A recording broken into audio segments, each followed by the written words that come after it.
Quiet on set. Picture is up. All right, roll sound. Rolling. Roll cameras. Cams rolling. And 3, 2. Hey everybody, what's going on? And welcome back to Hank's Think Tank. Guess what? It's cold outside, real cold. But we got a good show for you here today. I have got a wonderful person, Laura Watson. She's running for Montgomery County Court at Law number 3. The incumbent is Amy Tucker, and Mrs. Watson is presently practicing as a family law attorney in Montgomery County. Welcome, Laura Watson. Thank you so much for having me. No problem. It's just really cold outside. It's been kind of a weird week so far. It has. I'm thinking of those Christmas songs, Baby, It's Cold Outside. That's Yeah. the first thing that comes to mind at 27 degrees. I know, it's crazy. So, and I've had, of course, every year I have to go do all the prep work, all the pipes and pets and everything else. Right. And, and then trying to podcast in between. So it's been weird. And I have a full-time job. I can relate to that. So, yeah, busy. But it's good to see you. And I'm glad you were able to come in. And you're the first, because I have not had Amy Tucker in. I don't think I'll have time to have her in either. So it'll be interesting to hear a little bit about the court. Okay. So can you tell me a little bit about Family Court 3? Yes. Yeah. Absolutely. So what this is, about 9 years ago, Montgomery County went to a specialization concept within all of our courts. And County Court at Law number 3 is one of 3 family specialization courts. This one is special in that it also incorporates the child welfare docket within it. So all that we hear within this court is either family cases, which I call it good people on bad behavior, unfortunately, divorces, modifications. The ones that are happy and the fun ones are the adoptions, when you get to do those, which are very near and dear to my heart because I was adopted and my children have been adopted. So when you have the happy days, that kind of makes up for some of the other. Right. And then we have the tragedies that come through with the child welfare court as well. And that's where what people commonly think of CPS. Mm-hmm. And that's when those cases come through. And so that is solely what this court focuses on. Okay. Is it just court number 3 that does that, or are there others as well? So the other 2 family courts only do family cases. And so the way the distribution is divided within the county is you have the 418th, which is Judge Tracy Gilbert, Mm-hmm. and the 410th, which is Judge Jennifer Robin. They each manage 40% of the family law cases for Montgomery. And then County Court at Law 3 manages 100% of the CPS cases, and then the remaining 20% of the family cases within our county. Wow, it's got to be tough. It's a load. And when you think about how fast our county is growing, I mean, we're up to almost 623,000 residents within this county, one of the fastest growing counties, not only in the state, but in the nation. And sadly, when you look at a 50 to 52% divorce rate that is going within our nation. Is that still about the average? Sadly, it is. Wow. I wonder how we can fix that. I think a lot of it, we need to go back to our roots.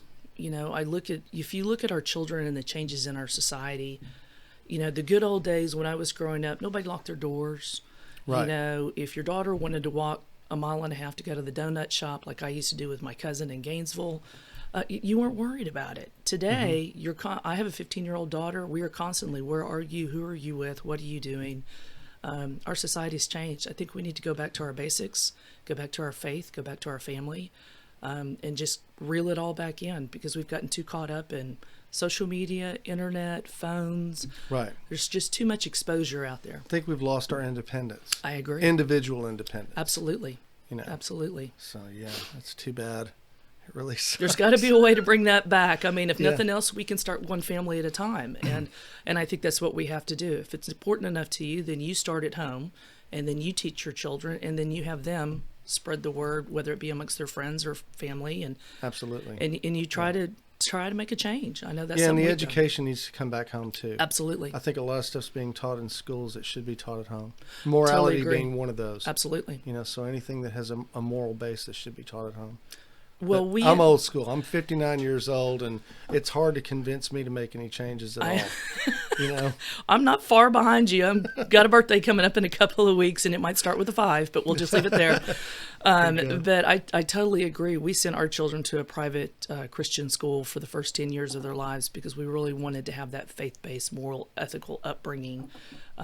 Makes before a they went to big high school. difference. Huge really difference. A lifelong difference. Absolutely, it does. For sure. And we're very blessed. We got 2 great kids, and they are trying to spread that word amongst their friends, and that's all I can ask for. That's awesome. Yeah. So you were adopted.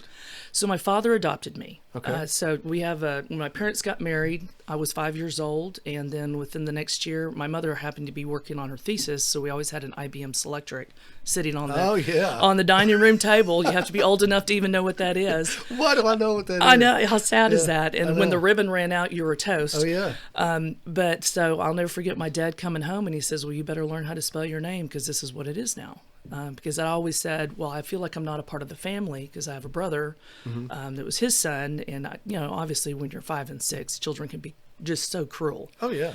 So I was constantly reminded that I wasn't a member of the family because my name was different. Well, Dad took care of that, and here we are. And it was the best thing that ever happened is I got the best dad in the world. That's cool. Yeah. That's cool. Yeah. I actually, I'm an IT guy, and I actually have a client that's an adoption agency. Oh, really? And Fabulous. that we've worked with for 20 years, I guess. And they've always been great, and all the stories that have come out of there have been amazing. I mean, it just makes your heart melt. Yeah. And when you see the happiness that comes from that, and it's one of those things, being a child, and I was never in a negative situation, obviously, but you feel that void. Even at 50 plus, you still feel a little bit of that void, thinking, well, was it my fault? Was there a reason? Yeah. Or a sense of abandonment, especially at children that maybe go through the foster care system. I mean, you never really understand it unless you've been there, and you hear some of those stories. But it's great to see the happy endings that come out of it and the happiness. Yeah, I guess it would take a unique perspective to be able to resolve cases like that. I think it really does, because also what a lot of people don't understand is when you're dealing with the adoptions, many times there is also the sad part of the termination that begins that process. And so I think that, terminating someone's parental rights, that is like the utmost decision that there is to make. And to me, it's more than just following an aspect from the family code. You have to really understand, because our number one goal should always be to reunify or provide services to that parent. If there is a way to help them, then we need to find a way to help them. And if they just can't do it, and sometimes they just can't, well, then we need to be sure that this child has a place to go where they can have a fulfilled life and move on. Sadly, a lot of times we hear those stories about babies that are dropped off at the fire department or at the police station. Right. Those parents have made their decisions, and we need to get those babies placed where they will never know the difference. And those are the really, really happy stories, because that's all that child's known. Yeah. But to be able to give them a fulfilling life and have a future and a family filled with love, that's God's greatest gift right there. Do you think adoptions will kind of be on the rise now that the Texas Heartbeat Act has been instituted? It wouldn't surprise me if it is, which would be a great thing. But I think we also need to be educating those young mothers out there about that it's okay. Even though we have this law, let's face it, we have a number of laws, whether it be like gun control or other things. Usually it's only the law-abiding citizens that will follow it. That's right. So we have to be sure, and I think there needs to be an educational program of some sort to really get that information out, whether it be to high schools or sadly even now middle schools, to let them know that it's okay. That it's okay to have this baby and go through and have full term, and then we can find a home for it. And you're not going to be chastised. You're not going to be labeled. Everything can be done very quietly. Everything's sealed. And, other than the family of that mother, no one would know. And then that baby has a chance. Right. Yeah, and society's different now. Yes. So it doesn't carry the same stigma that it did back in the 60s. Oh, gosh, yes. Yeah, it was... when I was born. Me too. So no calculators, no math. And so would that court also just do divorces as well? So it does anything that's family oriented. Really? And so whether it be a divorce, or let's say two parents get divorced and they come back after a couple of years and just what we had originally done just isn't working, or the child's gotten older or something's happened within the family, then you come back for what we call a modification. They also have times where, let's say, one of the parties doesn't follow the order. You have what's called an enforcement or a contempt, right, where you're trying to hold someone accountable to follow that order. So it hears anything and everything that would touch a family would go through this court. Wow. It seems like it'd be really difficult to do a divorce, then an adoption, then a divorce, and then a nasty divorce, and then another adoption. It could be an emotional roller coaster. Yeah. It seems like that'd be tough. So how many cases, I'm not sure if you know, but how many cases does this court see, like, on a daily basis? So from a daily basis, it really depends upon the way the docket is set. So right now I can tell you what is currently on the docket through the CPS docket, which makes up 80% of this court. They have roughly, give or take, around 150 cases on that caseload.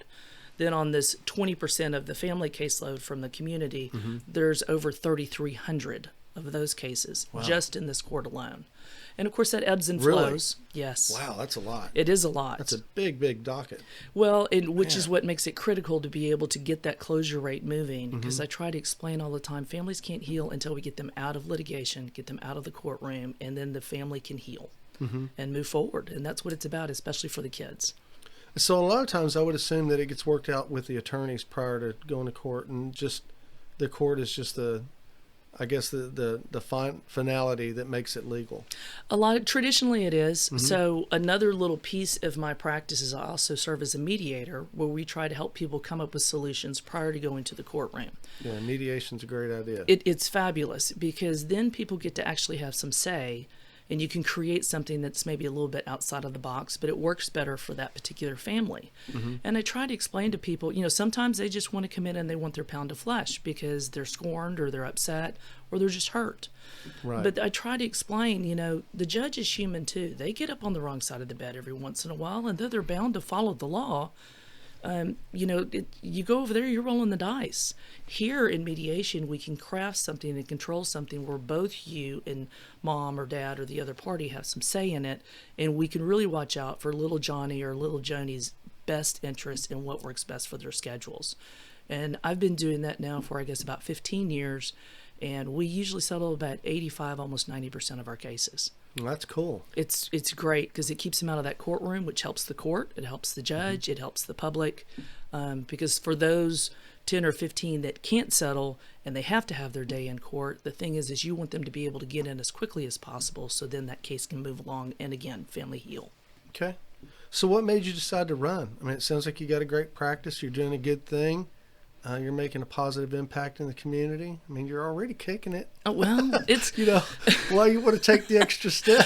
Let's dive into the unknown. Well, I know what it is. You just want to dispense justice. Well, I can't even say that it's, I'm out there and I want to be an avenger or anything. But so law for me is a second career. I started out in court. Yes. I started out in corporate America after I went to Texas Tech, went out there and got a bachelor's of business administration. And in the process of doing that, started working, and it's not glamorous, but contract food service. Cool. And so I worked with companies like Aramark and Marriott and Sodexo. And in doing that, I really learned the business side of the corporate world, which as I moved up, I did that for almost 12 years, became a regional, for lack of a better word, troubleshooter, and was flying all over the country. But it taught me how to manage staff members. At one account, I had over 200 employees. Taught me how to manage multi-million-dollar contracts. So I look at everything. Plus, I'm a math person. I'm a math nerd anyway. Oh, really? So I look at everything from a budget. I'm like, well, if we have an accrual over here, and this is our budget, and here's what we have to do. And so when I did that, and I decided at age 32, it's time for an early midlife crisis. And if this is my plan, there has to be more out there that I can do other than flying around and fixing business dining accounts. And so I said, well, if this is in the plan, I'm going to apply to one law school. And if it's God's plan for me, then it'll happen. Well, I got accepted, went to South Texas College of Law. I mean, it's just, why stop when you're comfy? There's got to be something more. And law school's tough, man. It is tough. And especially, the first year, they try to scare you out. Second year, they try to bore you out. Right. The third year, they're just trying to get you out. But, here's all these, like, for kids, for lack of a better word, saying, well, I'm going to take the summer off. I'm like, why? I'm used to working 6 days a week anyway. What do you mean? So I went straight through summer, graduated early, and then went out and started. I had the privilege of working with Judge Hamilton in Conroe, and that was back when we were still general jurisdiction and we heard everything. Right. So she was being a school teacher herself prior to her going to law school. I sat through in every single contested family law case that came through that court. I listened, I watched, I learned. And while she'd make rulings, I'd have little notes and I'd follow like little puppy dog packing chambers and say, help me understand why you did that. What does this mean? Why rule this way when I thought we were supposed to rule this way? And so she taught me, and it was a great learning experience. Yeah. And then after that, then I said, okay, I'll go out. And so I worked with a firm, a kind of a little boutique firm, and dealt with cases that weren't just black and white divorces. Met a bunch of folks, did a lot of practice in Harris County as well, some in Walker County. And then about 15 years ago, I said, it's time for me to spread my own little wings. Opened up my own office, and I've been me, myself, and I now for 15 years. And to get to your question, why did I decide to take the next step? I'm at a point in my life and at a point in my career where, let's face it, if you're going to be a public servant or a civil servant, you are truly serving the people and you're giving back. Well, my husband's about to retire, so the kids' 529 plans. I got one getting ready to go to college and another one about to be a junior, so I don't have to worry about missing Pottery Day or anything anymore. For the most part, they're self-sufficient. I've got one with rolling stock, so if we need groceries, I can send him to the store. Okay. So it was a good time that if we were going to do something to make changes, and I've always worked within the community and given back, in my mind, this was the next step. And so about 9 years ago, I shifted the majority of my practice to where about 70% of my caseload is representing the voice of kids, because the kids are the ones that get caught in the middle. Right. And so, and I don't like watching it's that. It's bad, but it happens. Exactly. And you hear the stories of some of the things these babies tell you. And after doing that for hundreds of children, I said, if I can do that on this level, imagine what I could do on the next level. Because let's face it, when you've done it for a while, you see it as soon as it walks in the room. You know if it's real or not. You can tell if someone's been promised a pony if they come and tell you, I want to live with so-and-so. Yeah. I mean, you just know.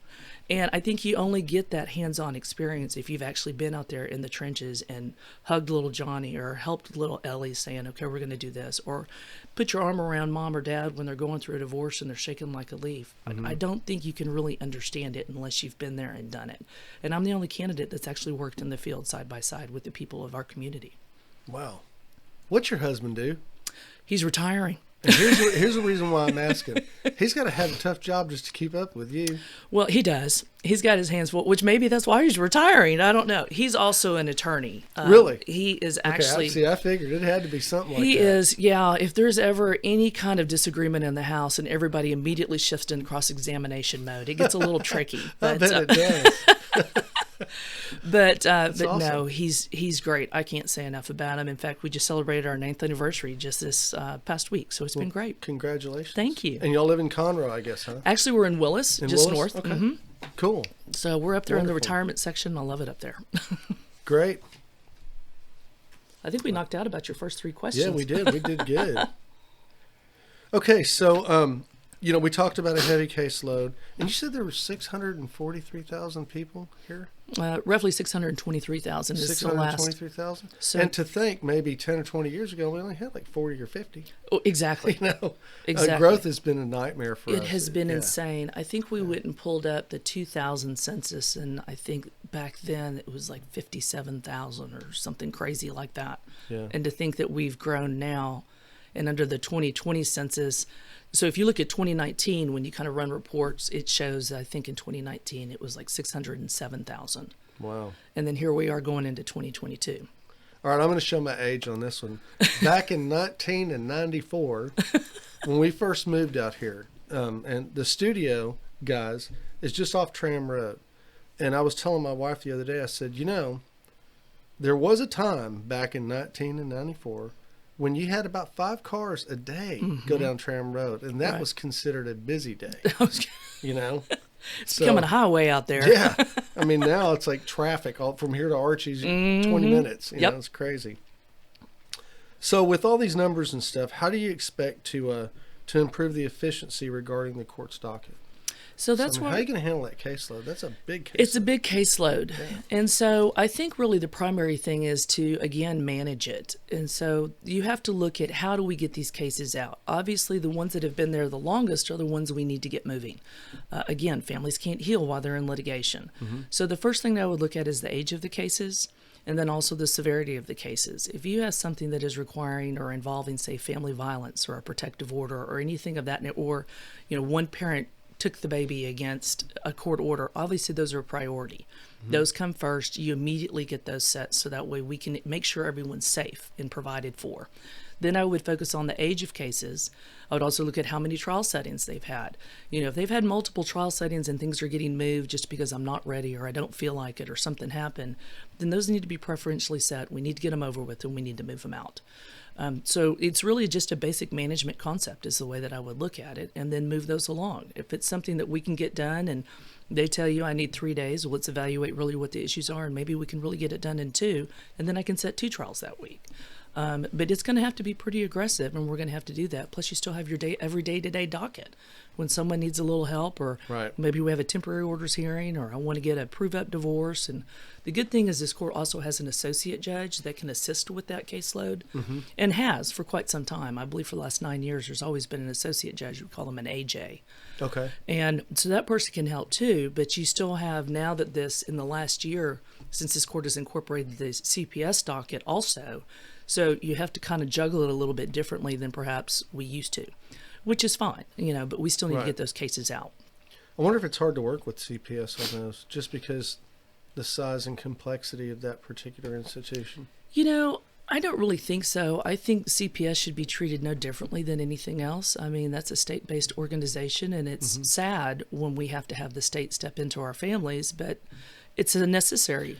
It can actually be necessary. Absolutely. Yeah, absolutely. And we sure. have so many wonderful nonprofit organizations that assist through that process. And CASA is the first one that comes to mind. Most everybody is familiar with that. CASA is a great organization. And they do a phenomenal job to be able to serve as the guardian for that child, to actually, go and understand and investigate and go to the home and see the child. And and every one of those people are true volunteers, which makes it even that much more amazing. But I think when you get them involved and try to manage all these things, what I have been seeing is that CPS is not being held accountable. There's deadlines that are set by our code of what CPS must do, whether it be filing a report in a timely manner or responding to certain things in a timely manner, because essentially everything in the CPS docket is based upon timelines. Ideally, you should have that case from when it's open to when it's closed. It should be done in 12 months. You can extend that out another 6 months under extenuating circumstances, and there's a list of very specific things you can do. COVID has put a monkey wrench in everything. Oh, yeah. And so I think all courts are recovering from that right now. But with that being said, there's no reason why cases, for example, should be tried after a deadline has already run, which means taxpayer dollars and court time was completely wasted because now we start over. CPS, if they're not doing what they need to do, they should be told you're not doing what you're doing. You don't get to move forward on this. If the families are working through a service plan or a protection plan and they're doing what they're supposed to be, then they should be given the opportunity to meet those requirements. And right now, I think those consistencies are not being met. So obviously, that would be another primary focus. Cool. All right. And you already covered this question, too. I'm trying to be thorough. All right, so here's one I got, and there may not be anything, but I'm curious.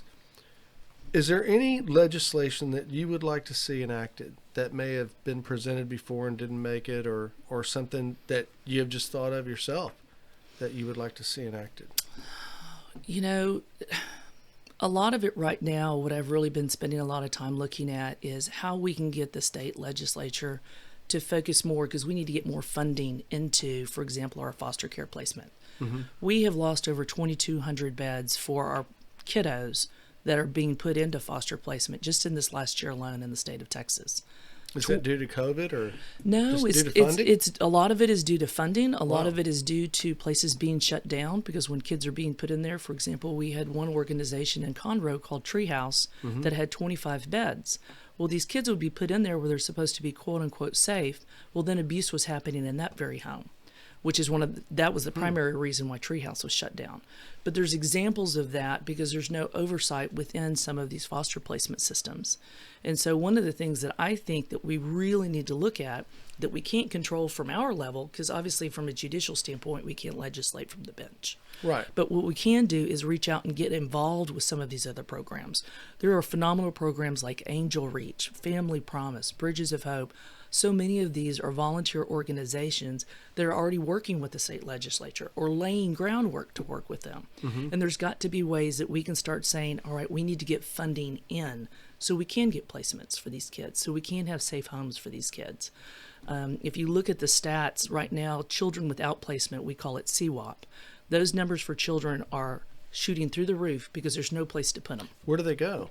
Well, a lot of times, I'm sure lots of people have been reading in the newspaper, you have kiddos that are sitting in the CPS office with the caseworker all during the day. Wow. And then they're being taken by the caseworker to either a hotel or some type of placement. So that way, at least the children are housed. And then they go back to the office the next day. Well, so that has a twofold.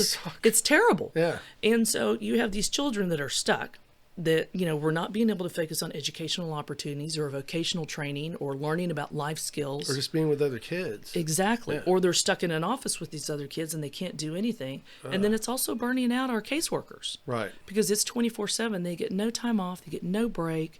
I mean, at least not a reasonable one. And so that's when I say we need funding.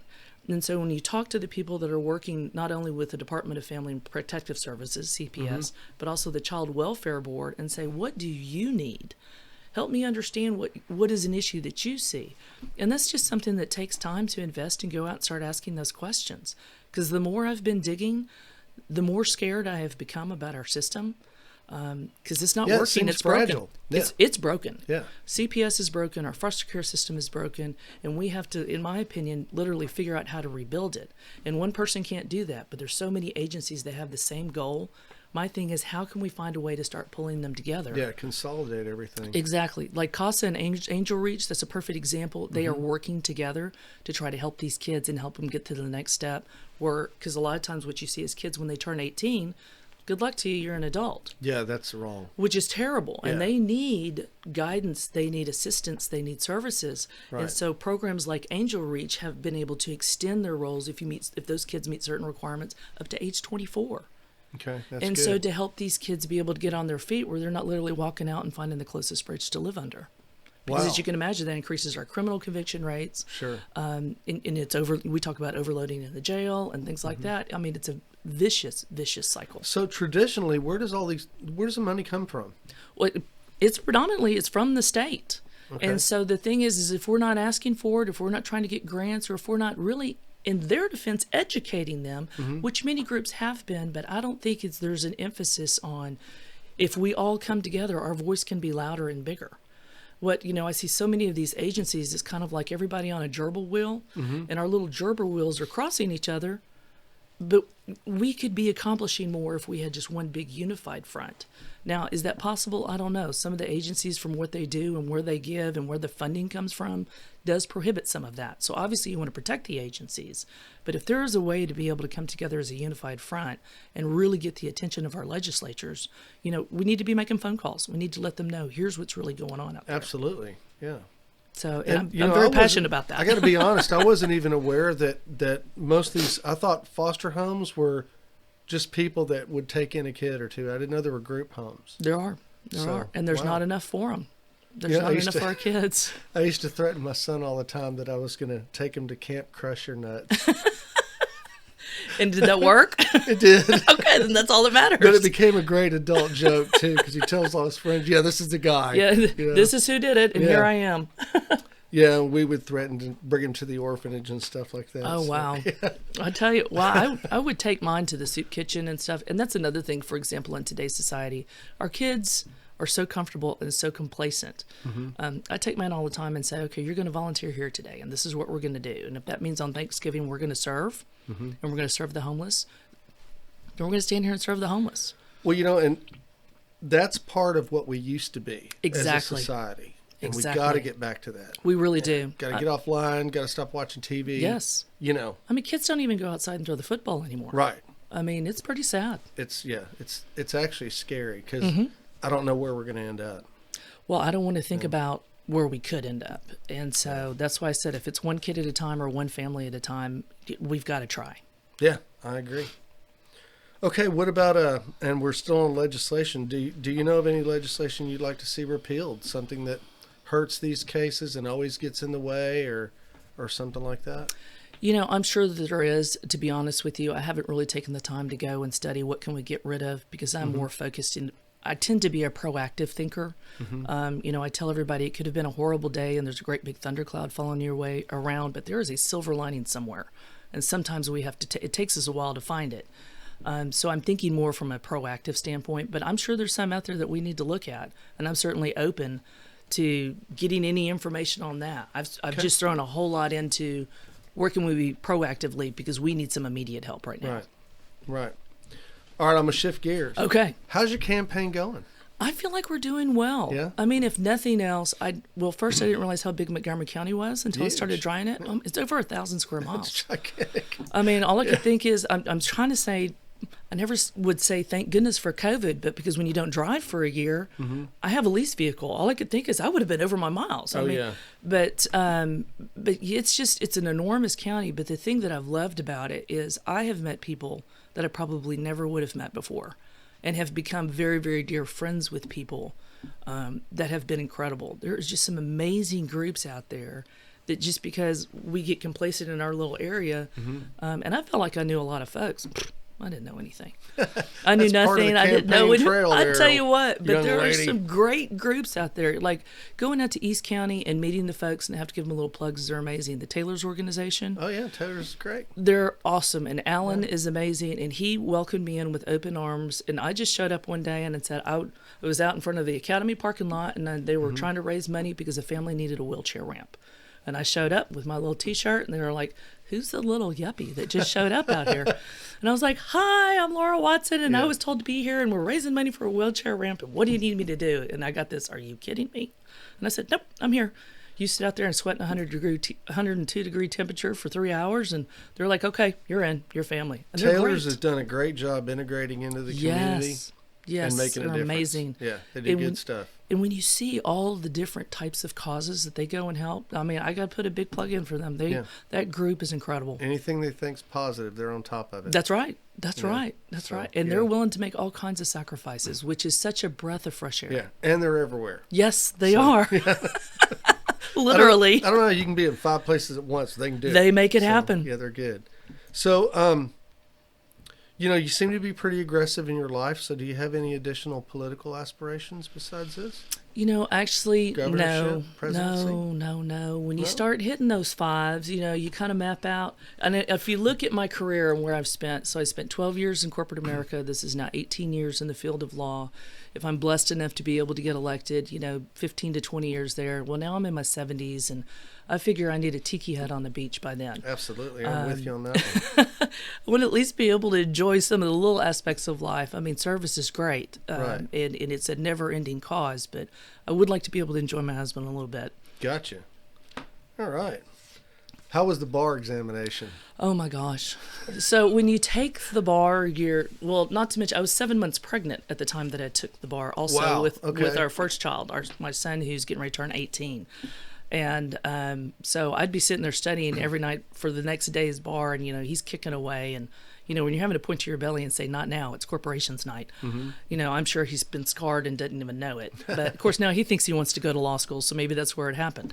But it was tough. But I'll tell you, the one that was even tougher was when I took the board certification to become specialized in family law. So the bar was 2.5 days. And that was tougher than the bar? Oh, absolutely. Really? Wow. Absolutely, because you're held to such a higher standard. And even though that one was a one-day exam, I walked out of there and I barely remembered what my name was, because you're trying to cram so much into your head. And it's one of those, it's not like you start with 100 and you work down. The way it's scored is you start with a 0, and as many things as you point out, then you work up. Wow. On your scores, and it's a pass-fail deal. And so I literally locked myself in a hotel for 3 days after I'd been studying for months, and just crammed with flashcards to try to get through that exam. It was brutal. And then you had to drive to another city to go take it on top of that. I would imagine that case law plays as big a role in family law as it does in criminal law, right? Absolutely, if not more so. Really? And so in family law, in criminal law, everybody thinks, beyond a reasonable doubt. In family law, that is like your highest burden of what we call clear and convincing evidence. So you have to prove it, and there's nothing else out there. Okay. The majority of our cases, when you're trying to decide where a child should go or how something is determined, it's called, the preponderance of evidence. So that could be something as small as the weight of a feather, just a little bit more. So when you look at the the elements, for lack of a better word. For example, a lot of people say common law. Oh, you're common law married because you lived with Billy Bob. Well, there's actually elements that go into that. And it's not just because you live with them. You have to agree to be married, live together as husband and wife, hold yourself out as husband and wife, and that all must be done in the state of Texas. And so when you're going through that, case law will determine what constitutes holding yourself out. And there's some of our sports stars that, I'm drawing a complete blank on one of the names, but, there's case law that says this constituted holding out or this does not.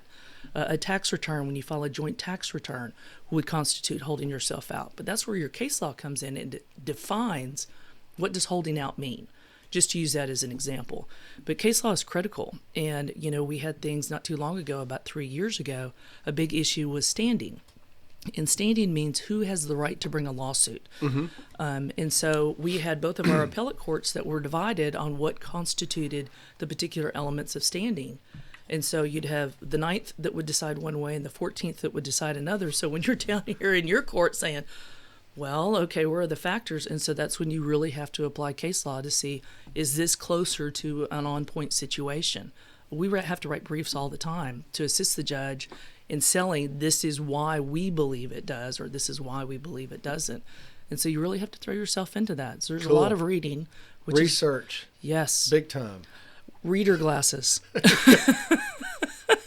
I understand. Oh, yes. Yeah. Thank goodness for Sam's 3-packs. I actually got good at research before the internet because I was a library guy. Oh, perfect. And we need to get back to that too.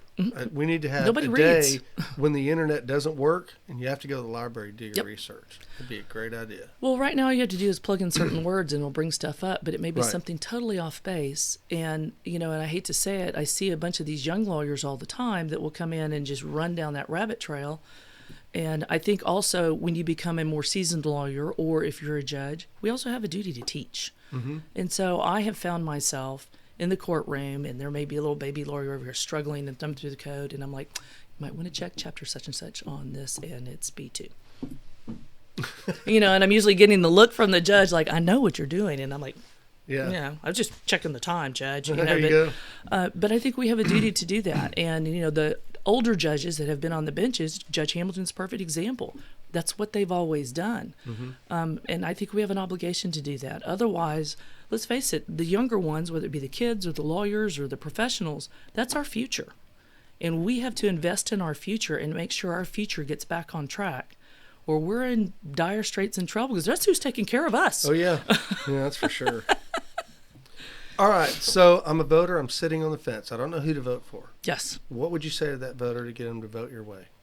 I think first and foremost, we need to understand that this particular race, though there is an incumbent, the people have never spoken in this race. No one's ever voted the incumbent in. The incumbent was appointed. So, because a lot of people say, oh, incumbent, let's just go there. Right.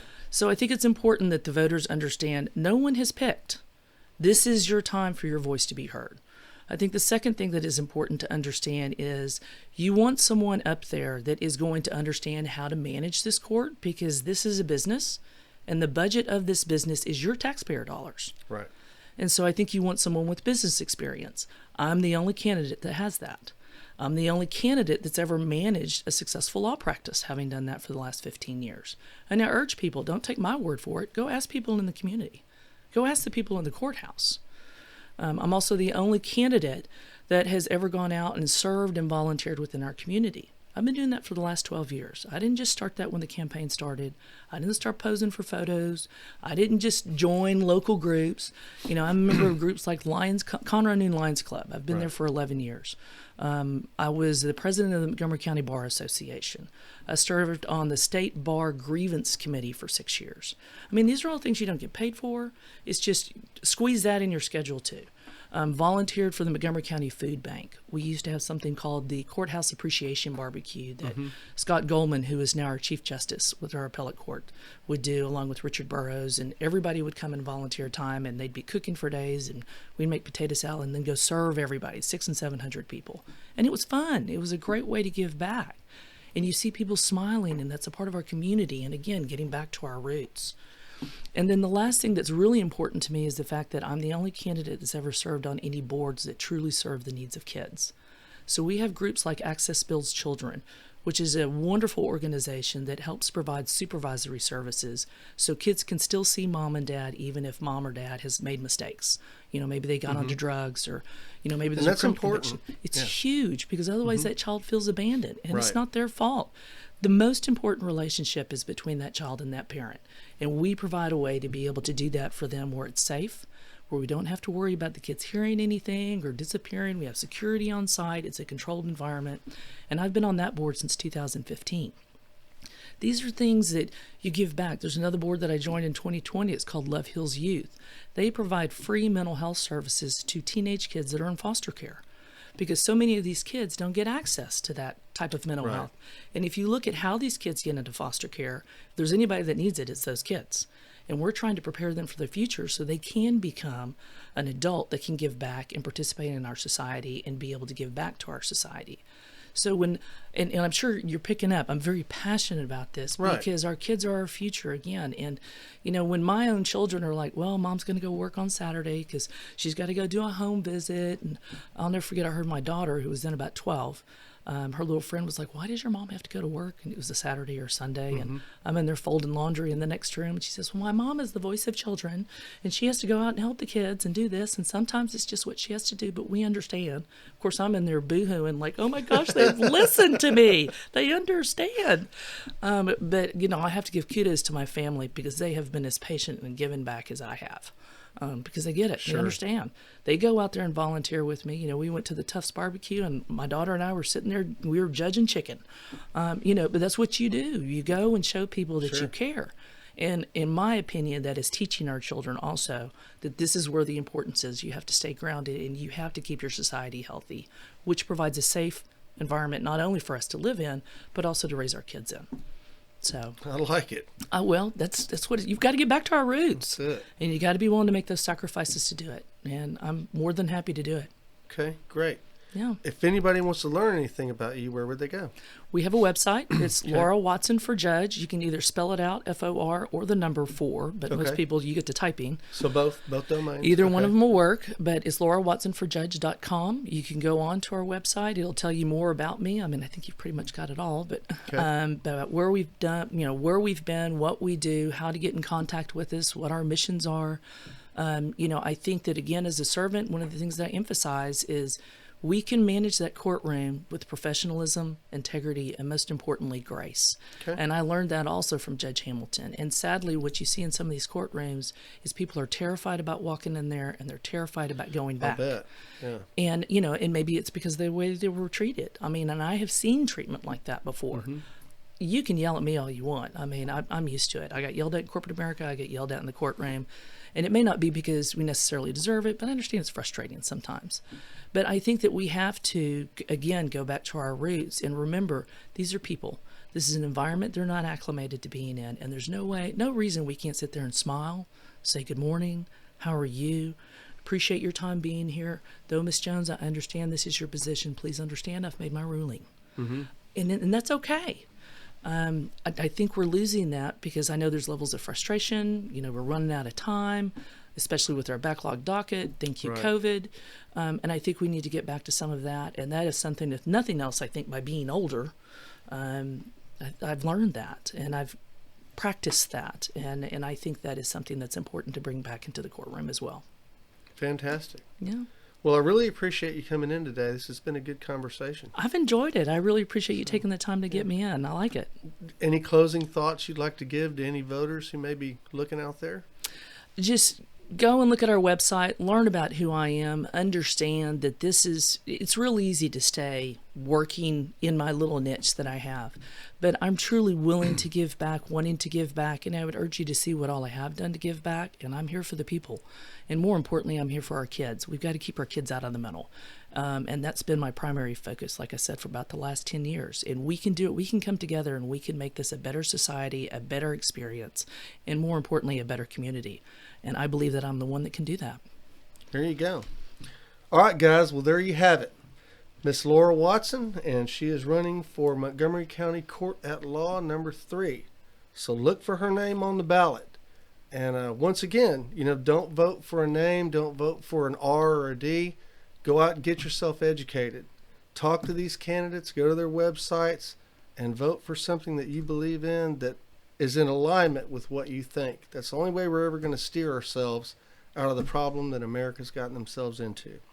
So I trust you. I know you'll do it. And early voting starts when? February 14th. Which is? Valentine's Day. I like it. All right. I'm Hank Vatt. This is Hank's Think Tank, and we're out.